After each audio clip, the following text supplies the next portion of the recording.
दीपावली पर लक्ष्मी और गणेश पूजन क्यों किया जाता है। दोस्तों, आइए जानते हैं कि दीपावली पर लक्ष्मी और गणेश का पूजन क्यों किया जाता है। तो आज हम एक छोटी सी कहानी के माध्यम से आपको बताएंगे कि दीपावली पर लक्ष्मी गणेश पूजन क्यों किया जाता है। तो इससे पहले निवेदन है कि आप चैनल पर अगर नए हैं तो चैनल के लिए सब्सक्राइब कर लें और वीडियो को लाइक कर दें। तो चलिए ज़्यादा समय न लेते हुए बात करते हैं कहानी की तरफ। लक्ष्मी और गणेश जी की पूजा का जिक्र कई पौराणिक कथाओं में हुआ है।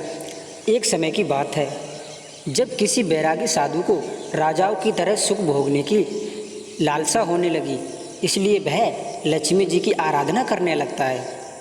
उस साधु की आराधना से प्रसन्न होकर लक्ष्मी जी उसे दर्शन देती हैं और साधु को वरदान देती हैं कि उसे सम्मान और उच्च पद प्राप्त होगा। वह साधु दूसरे दिन राजा के दरबार में पहुंच जाता है और वरदान के अभिमान में राजा को सिंहासन से ढकेल देता है। साधु का राजा के साथ ऐसा व्यवहार देखकर उनके सिपाही साधु को पकड़ने के लिए उसकी तरफ दौड़ते हैं, लेकिन तभी राजा के मुकुट से एक काला नाग निकल आता है। यह देखकर सभी चौंक जाते हैं और सभी उस साधु को ज्ञानी संत और चमत्कारी समझने लगे हैं। वहाँ दरबार में मौजूद सभी उस साधु की जय जयकार करने लगते हैं। राजा भी साधु से खुश होकर उसे अपना मंत्री बना देता है।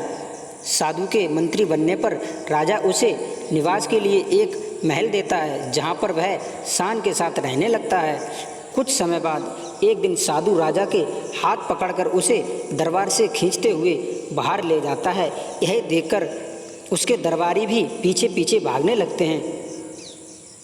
सभी दरबार से बाहर निकल आते हैं, तभी देखते हैं कि भूकंप आता है जिसमें महल खंडर बन जाता है। सबको लगता है कि साधु ने उनकी जान बचाई है। इससे साधु का सम्मान और बढ़ जाता है। यह देखकर साधु के अंदर घमंड की भावना जागृत हो जाती है।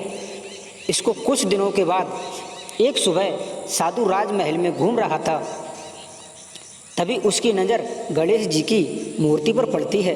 साधु को वह प्रतिमा अच्छी नहीं लगती है, तो वह उसे हटवा देता है, जिससे गणेश जी साधु से रुष्ट हो जाते हैं और उसकी वृद्धि भ्रष्ट कर देते हैं।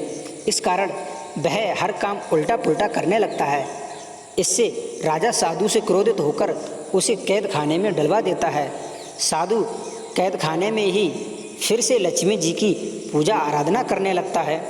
कुछ समय बाद लक्ष्मी जी साधु को दर्शन देती हैं और कहती हैं कि हे साधु, तुमने गणेश जी को रुष्ट किया है, इसलिए तुम्हें गणेश जी की पूजा करें, उन्हें प्रसन्न करना चाहिए। लक्ष्मी जी की बात सुनकर साधु गणेश जी की आराधना करने लगता है। इससे गणेश जी प्रसन्न हो जाते हैं और उनका क्रोध शांत हो जाता है। गणेश जी राजा के सपने में आकर साधु को फिर से मंत्री बनाने के लिए कहते हैं। राजा दूसरे दिन साधु को कैद से आज़ाद कर फिर से मंत्री बना देता है। इस घटना के बाद लक्ष्मी और गणेश जी की एक साथ पूजा करने लगे।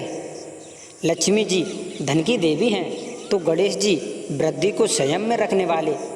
माना गया है कि वैसे कहा भी गया है कि एक संपन्न जीवन के लिए धन और वृद्धि दोनों जरूरी होते हैं, इसलिए लक्ष्मी जी और गणेश जी की पूजा साथ में ही की जाती है। दोस्तों, इस कहानी से यह सीख मिलती है कि हमें अहंकार नहीं करना चाहिए, क्योंकि अहंकार के कारण जो हमारे पास होता है वो भी छिन जाता है। दोस्तों, कहानी से अगर आपने कुछ भी सीखा तो चैनल के लिए सब्सक्राइब कर दें, वीडियो को लाइक कर दें। मिलते हैं अगली वीडियो में। जय श्री कृष्णा, जय श्री राधे।